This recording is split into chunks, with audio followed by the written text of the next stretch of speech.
Sesuai pasal 21 ayat 6 Peraturan Presiden nomor 99 tahun 2020 dan Surat Menteri Dalam Negeri nomor 700/144/IJ tanggal 19 Januari 2021, hal pengawasan pelaksanaan vaksinasi COVID-19 diperlukan koordinasi bersama pemerintah daerah provinsi maupun kabupaten atau kota. Inspektorat Jenderal Kementerian Dalam Negeri menyelenggarakan rapat virtual koordinasi pengawasan pelaksanaan vaksinasi COVID-19 pada hari Kamis tanggal 25 Februari tahun 2021. Rapat ini diikuti oleh Inspektur Provinsi, Inspektur Kabupaten atau Kota, dan Kepala Perwakilan BPKP di seluruh Indonesia. Untuk Inspektorat Daerah Provinsi Nusa Tenggara Timur diikuti oleh Rut Delais Kodat SSI APT MM selaku Inspektur dan didampingi oleh Stefanus F. Hala STMM selaku Ketua Tim Pengawasan Vaksinasi Provinsi Nusa Tenggara Timur dan Selviana Crispinatea SE selaku anggota Tim Pengawasan Vaksinasi Provinsi Nusa Tenggara Timur. Berikut liputan kegiatan rapat tersebut. Yang saya hormati Bapak Deputi Polhukam BPKP, Ibu Insiden Kemenkes, Dirjen Hukum, Ibu Dirjen Kemenkes yang wakil, dan Dirjen Kominfo, dan rekan-rekan saya dari Inspektorat Provinsi Kabupaten Kota yang saat ini bergabung dengan kita. Assalamualaikum warahmatullahi wabarakatuh. Ya Allah, Om Swastiastu, Namo Buddhaya, Salam Kebajikan. Salam sejahtera dan salam sehat bagi kita semuanya. Pertama kami menyampaikan terima kasih atas keikutsertaan Bapak sekalian di dalam acara kita hari ini, di mana kita akan membahas pengawasan vaksinasi COVID-19 terutama di daerah. Pertama adalah koordinasi pusat dan daerah di dalam pelaksanaan pengawasan vaksinasi COVID-19. Yang kedua, dalam konteks pengawasan, ada beberapa hal yang perlu kita perhatikan, mulai dari daftar penerima manfaat atau sasaran vaksinasi, kemudian yang kedua database, dan yang ketiga yang sudah pasti bahwa daerah ada tanggung jawab untuk menyukseskan vaksinasi ini dalam bentuk alokasi dalam APBD. Kemudian yang keempat, bagaimana kita melakukan koordinasi terhadap pemerintah daerah, dan yang terakhir atau gambaran sementara terkait dengan hasil pengawasan yang sudah atau sedang berjalan, baik oleh tim nasional pengawasan vaksinasi COVID-19 maupun oleh Dirjen Kemendagri sendiri. Nah, Bapak sekalian, dalam konteks koordinasi pemerintah pusat, kepala daerah ditugaskan di dalam Perpres 99/2020 ditugaskan untuk mendukung pelaksanaan vaksinasi COVID-19 termasuk dukungan anggarannya. Juga dukungan dalam bentuk lainnya yang intinya adalah menyukseskan implementasi atau pelaksanaan vaksinasi COVID-19 ini. Nah, terkait dengan hal tersebut, Kemendagri telah mengeluarkan beberapa kebijakan, mulai dari Kemendagri tentang alokasi anggaran untuk mendukung vaksinasi ini, juga yang lebih teknis, surat edaran tentang bagaimana teknis administratif pengelolaan anggaran pelaksanaan vaksinasi ini. Kalau kita melihat di situ ada imunisasi COVID-19, memang dalam kode atau mata anggarannya seperti itu yang ada di kebijakan negeri. Dan kemudian Mendagri juga sudah mengeluarkan edaran terkait dengan pengawasan pelaksanaan vaksinasi COVID-19 pada gubernur maupun bupati atau wali kota.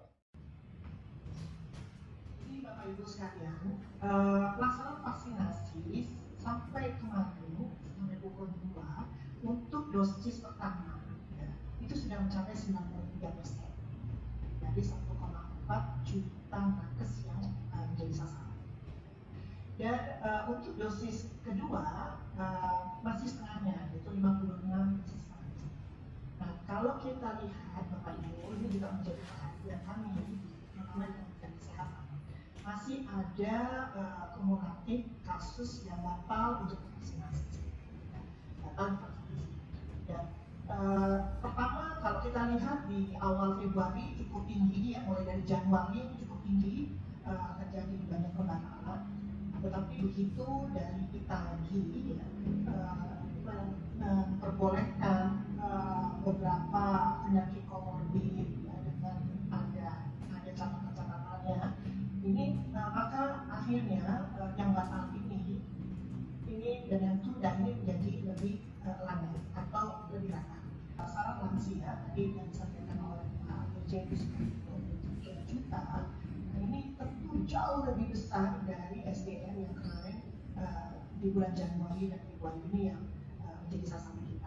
Data kapasitas vaksinasi di Vaskes itu kalau dirata-ratakan itu hanya mencapai 120.300 orang per hari. Ya. Dan sangat disayangkan banyak fasilitas kesehatan tidak melayani ya, atau membatasi pelayanan di hari Sabtu dan Minggu. Ya. Nah ini mudah-mudahan ini menjadi perhatian. Kiranya Sabtu Minggu juga Vaskes bisa membuka. Jadi kalau misalnya Bapak Ibu hampir melihat, kok kenapa Sabtu Minggu buka, itu salah. Jadi justru ini yang kita mohonkan. Justru Sabtu Minggu diharapkan bisa membuka pelayanan vaksinasi. Ini saya sampaikan ada 10 top provinsi terbanyak yang telah melakukan vaksinasi.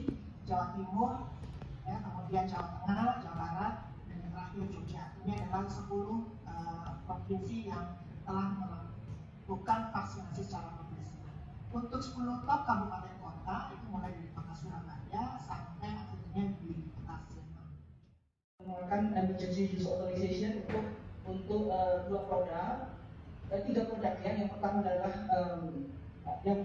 CoronaVac dari Sinovac pada tanggal 11 Januari 2021 waktu itu yang pertama. Kemudian kami susul dengan pengumuman bahwa produk tersebut bisa digunakan untuk lansia yang kita umumkan pada awal Februari. Kemudian pada tanggal 16 Februari kami memberikan EUA lagi untuk produk yang disampaikan oleh Bu Ami tadi, produk dari Bio Farma tapi baliknya itu dari Sinovac.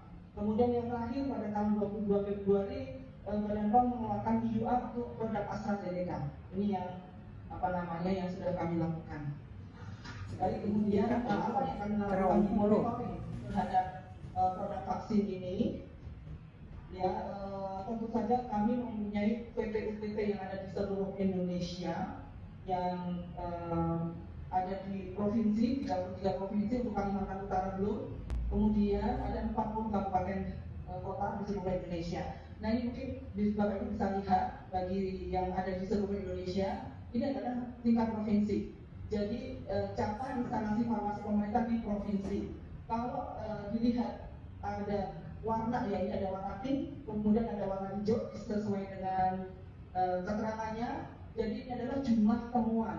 Misalnya di Aceh, kami menemukan 1 temuan, kemudian capaian plus juga jumlah temuannya ada 1 setelah plus capai. Jadi ini Bapak Ibu bisa lihat di provinsi masing-masing ya, saya tidak sebutkan satu persatu, nanti dicermati saja kalau paparan saya ini bisa di-share. Kemudian lanjutnya untuk update capaian untuk instalasi farmasi pemerintah di kota atau kabupaten. Nah kalau ini bukan jumlah temuan, tetapi jumlah kabupaten kotanya. Contohnya misalnya Aceh. Di Aceh ada 17 kabupaten kota yang capaiannya masih open, jadi belum close, masih belum sesuai dengan rekomendasi yang kita berikan. Kemudian ada 1 kabupaten kota yang kita tidak temukan apa-apa di situ, jadi sudah bagus artinya. Kemudian tidak memiliki genset, ya karena genset ini penting. Kemudian tidak ada validasi pengiriman. Kemudian tempat penyimpanan vaksin tidak terkualifikasi ya. Dan ini capaiannya yang masih open ini di yang warna kuning. Jadi ada hasil pemeriksaannya 13, capaiannya yang belum di close ada misalnya untuk validasi, tidak ada validasi pengiriman, hasil pemeriksaan yang kita temukan 13. Seperti apa ini hanya untuk gambaran saja, kira-kira apa ya. Jadi seperti tidak ada validasi pengiriman ini kan jumlahnya banyak yang yang paling sering kita temukan. Baik Bapak Ibu, berikutnya adalah temuan terbanyak yang terkait dengan pengelolaan cold chain product. Cold chain product itu produk yang harus disimpan atau didistribusikan dengan rantai pendingin, ya. Kemudian dan kita dapatkan di puskesmas yang paling tinggi kalau Bapak Ibu lihat di poin 1, yaitu monitoring suhu atau ciruman pendingin tempat penyimpanan CCP vaksin. CCP itu cold chain product atau vaksin tidak rutin dilakukan. Kami selaku aktifun di PMK 204 tahun 2015 dan PMK 75 tahun 2020 sebagai turunan langsung dari Undang-Undang Nomor 2 tahun 2020 dan Perpres 43 tahun 2020. Kami melaksanakan pembahasan dari sisi belanja baik itu BUN maupun transfer ke daerah dan dana desa.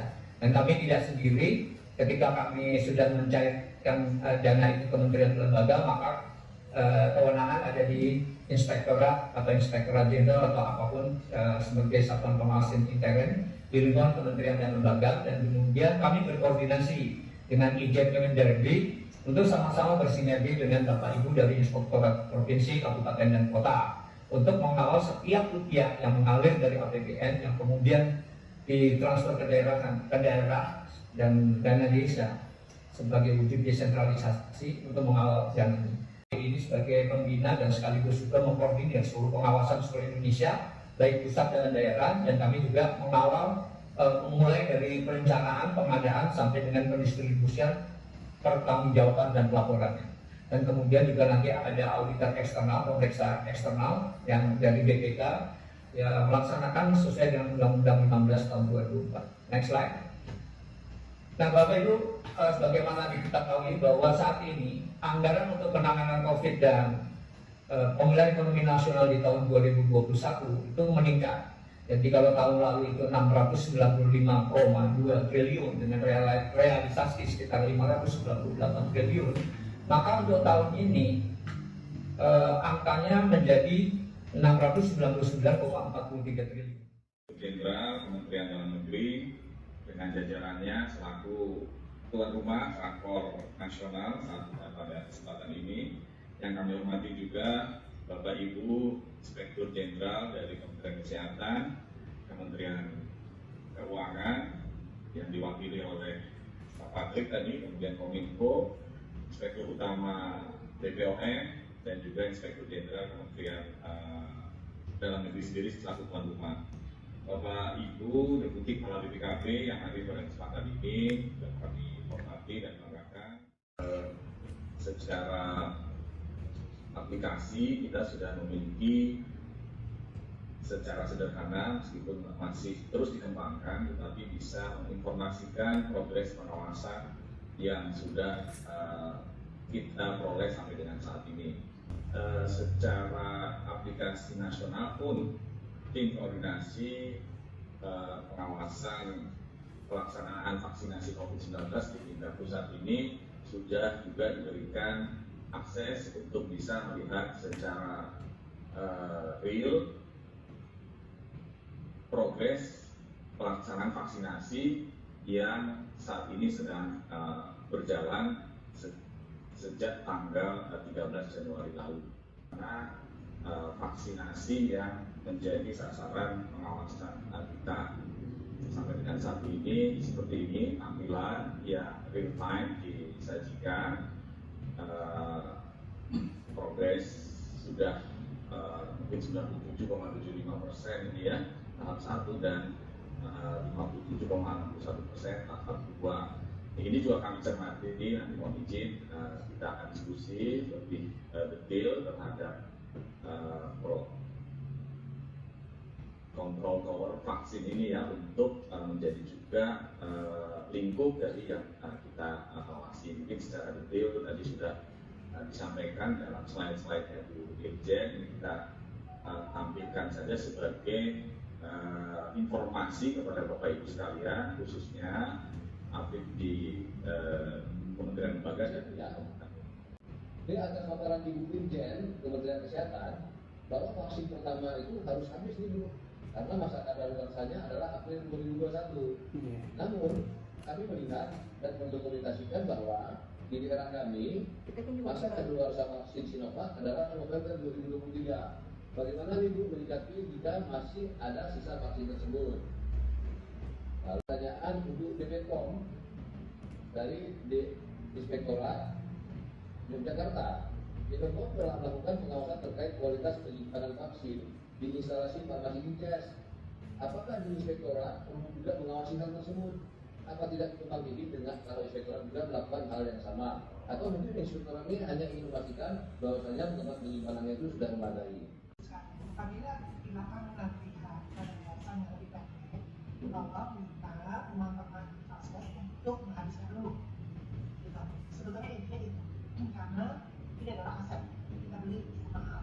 Nah, semalam kami sudah rapat dengan Bio Farma dengan teman-teman program ya dari BUAG. Kita akan coba mengintegrasikan aplikasi Smile ini dengan aplikasi yang sedang dibangun oleh teman-teman kita. Jadi Bio Farma itu berkaitan dengan distribusi, tapi kalau Smile itu adalah berkaitan dengan stok. Jadi melakukan pemeriksaan kualitas penyimpanan vaksin di fasilitas pelayanan kesehatan. Betul Pak, kami melakukan pemeriksaan sampai dengan rencana sampai dengan 70% dari cakupan puskesmas seluruh Indonesia. Nah, yang kami lakukan adalah melakukan pendampingan Bapak Ibu. Jadi pendampingan itu bila mana ada ketidaksesuaian atau yang disampaikan tadi KAPA, corrective action, preventive action belum selesai, maka kita akan mendampingi fasilitas pelayanan tersebut untuk bisa kembali sesuai dengan ketentuan yang berlaku. Jadi kita tidak mencari salah atau kekurangan di mana, tetapi kita membantu mendampingi dan mengoreksi, bahkan siap melakukan feedback terhadap atau kepada petugas vaksinatornya. Kita memiliki banyak UPT, termasuk di Yogyakarta juga sudah ada Ibu Dewi, itu sangat rutin melakukan monitoring kepada daerahnya. Jadi apakah perlu turun dari inspektorat di daerah untuk juga melakukan hal yang sama dengan BPOM? Mungkin konteksnya berbeda ya. Kalau kita terkait dengan pendampingan, kalau dari inspektorat mungkin dengan perspektif yang berbeda. Jadi yang pendampingan kita lakukan itu untuk menjamin, karena rata-rata ya distribusi vaksin ini sangat panjang dari mulai produksi hingga digunakan oleh masyarakat. Tentunya distribusi obat yang baik dalam penyimpanannya, gunakan chiller yang telah termometernya diatur kalibrasi. Dalam kondisi darurat, nah ini dalam darurat setiap pandemi dimungkinkan untuk menggunakan ya kalau standarnya sih tidak sebenarnya, cuma dimungkinkan kalau memang tidak tersedia. Tetapi setahu kami sudah banyak sekali fasilitas pelayanan kesehatan di Indonesia sudah dilengkapi Bapak dengan chiller yang sesuai dengan standar. Saya malah dapat informasi yang menggunakan kulkas rumah tangga tadi adalah bukan di pemerintah, malah informasi yang kami peroleh informasinya semua sudah dilengkapi dengan chiller ataupun tempat penyimpanan sesuai yang ada. Berdasarkan kunjungan kami ke beberapa daerah, itu jawaban yang baik itu yang kita concernkan Bapak Ibu. Jadi bukan tiap tahap kita periksa terus, tiap hari kita lihat penyimpanannya, tentu itu menjadi tugas dari petugas fasilitas pelayanan. Nah, kita itu memantau apakah petugas tersebut melaksanakan tugasnya sesuai dengan standar yang telah berlaku di Indonesia, yaitu cara distribusi obat yang baik terkait dengan pengolahan dan penyimpanan, khususnya pada kesempatan ini vaksin COVID. Demikian dari kami. Terima kasih. Pakai para deputi lah. Salah satu topik yang dibahas memang selain bagaimana kita mengawal dana-dana pemulihan ekonomi dan juga penanganan COVID ini adalah masalah anggarannya gitu. Bahkan Pak Kepala sendiri juga mengatakan di BPKP aja ikut kepotong nih yang efisiensi dan realokasi ini. Dari 2.700 triliun ini memang Menteri Keuangan dalam hal ini tidak ada kebijakan untuk melebarkan lagi anggarannya. Artinya tidak ada on top yang diturunkan lagi ke anggaran ke masing-masing kementerian lembaga maupun kepada daerah gitu ya, dari transfer ke daerahnya itu. Sehingga memang arahan sementara memang realokasi. Nah, sementara realokasi ini kalau APIP kena belanja barang, maka itu sama aja kegiatannya APIP hilang gitu ya, karena belanja barang itu ya perjalanan dinasnya APIP untuk melaksanakan tugas. Nah, ini kami sedang terus sama DJA melakukan pembicaraan bagaimana untuk mengawal dana ini gitu ya. Sementara tempat saya juga kepotong banyak sekali Bapak Ibu gitu ya. Jadi sama Pak Kepala BPKP juga kemarin, BPKP aja punya 4.000 auditor aja kepotong. Sementara harus ngubek-ngubek sampai desa lagi gitu ya. Nah ini gimana supaya BPKP juga punya dana? Nah ini Bu Irjen kami, Bu Sumiati juga sedang mengumpulkan data semua. Pertama dilihat dulu kepesertaannya para penerima vaksin tersebut. Kalau ada kejadian kipi yang perlu diambil tindakan oleh rumah sakit misalnya dirawat, rawat inap seperti itu. Nah, apabila peserta yang bersangkutan memiliki BPJS, misalnya anggota BPJS yang aktif, ya ini menjadi tanggungan pemerintah melalui mekanisme BPJS.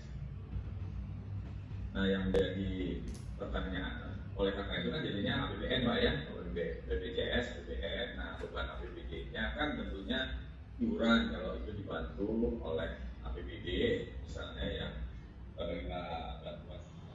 Kemudian kalau dia bukan peserta aktif, nah ini ya mungkin menjadi pertanyaannya apakah APBN atau APBD. Nah ini saya buka kembali, saya bisa ya Pak ya. Ayat 1 itu sudah jelas, ayat 2 laporan, ayat 3, ayat 4. Nah yang tadi saya sampaikan tertuang di ayat 4 terhadap kasus kejadian ikutan pasca vaksinasi sebagaimana dimaksud pasal pada ayat 1 tersebut dilakukan pengobatan dan perawatan sesuai dengan indikasi medis dan protokol pengobatan. Maka biaya pengobatan dan perawatan dilaksanakan dengan ketentuan untuk peserta program jaminan kesehatan nasional yang aktif ditanggung melalui mekanisme jaminan kesehatan nasional. Jadi tidak perlu lagi kaedah mengalokasikan Pak, sudah tidak di BPJS. Kemudian untuk peserta program jaminan kesehatan nasional yang non aktif, ya, mungkin tidak tertib ya membayar preminya atau selain peserta itu juga bukan anggota, maka didanai melalui mekanisme pendanaan lain yang bersumber dari anggaran pendapatan dan belanja negara ya, yang disesuaikan, yang dilaksanakan sesuai dengan ketentuan yang berlaku. Ya memang APBN itu kalau memang ada Pemda yang mungkin memiliki kemampuan ya ingin membantu untuk perawatannya juga, nah tolong ya diinformasikan gitu supaya jangan double pembiayaan seperti itu. Tapi dalam perpres ini seperti ini. Nah kemudian pelayanan kesehatan bagi peserta program jaminan kesehatan nasional yang non aktif atau selain peserta program jaminan kesehatan nasional yang tadi disebut dalam ayat 4 diberikan setara dengan pelayanan kesehatan kelas 3 program jaminan kesehatan nasional. Nah ini yang non aktif Pak ya. Nah kalau kemudian ingin kelas 2 atau naik kelas, ya tentunya tambahan biayanya diberikan oleh atau dibebankan kepada masing-masing pasien tersebut. Nah, mungkin demikian Pak yang dapat kami jelaskan sebagai tambahan informasi terkait dengan kita upayakan memang ini semuanya dibiayai oleh APBN sebagaimana yang sudah dirancang dalam Perpres 41 ini. Terima kasih Pak. Terima kasih Pak Yudi. Ketersediaan dukungan anggaran, sudah ada nggak di dukungan anggaran terhadap vaksinasi, terutama untuk teman-teman daerah vaksinasi. Kalau vaksinnya ada di pusat. Lalu bagaimana sih jumlah vaksin COVID yang diterima? Apakah sudah sesuai dengan sasarannya? Bagaimana distribusinya, kita kawal distribusinya dari provinsi, kabupaten, kota sampai ke fasilitas pelayanan kesehatan. Kita cek juga jumlah dan jenis alat dukungnya atau logistiknya, ya seperti auto disable sharingnya, alcohol swabnya dan lain-lainnya. Itu juga APD maupun yang tadi disebut dengan PCP, ya. Lalu bagaimana monitoring permasalahan kipinya, bagaimana pelaporan pelaksanaan vaksinasinya, mutunya juga tuh harus kita koordinasi dengan dinas kesehatan yang bersangkutan, dan yang paling penting juga bagaimana sih pertanggungjawaban administrasi, terutama di vaksinasinya ya. Mungkin itu yang bisa disampaikan tadi beberapa pesan dari Bapak Inspektur Jenderal, dan kami sekali lagi mengucapkan terima kasih kepada seluruh rekan-rekan kepala perwakilan BPKP di seluruh Indonesia, kepada seluruh inspektur provinsi, kabupaten kota di seluruh Indonesia, dan rekan-rekan aktif yang jumlahnya 986 orang pada saat ini. Luar biasa, kami sangat apresiasi atas kehadiran untuk mengikuti harapan dengan semangat. Diharapkan dengan adanya pengawasan pada pelaksanaan vaksinasi dalam rangka penanggulangan pandemi COVID-19 dapat mewujudkan tujuan dan target serta sasaran vaksinasi yang tepat, cepat, dan efisien. NTT Bangkit, NTT Sejahtera.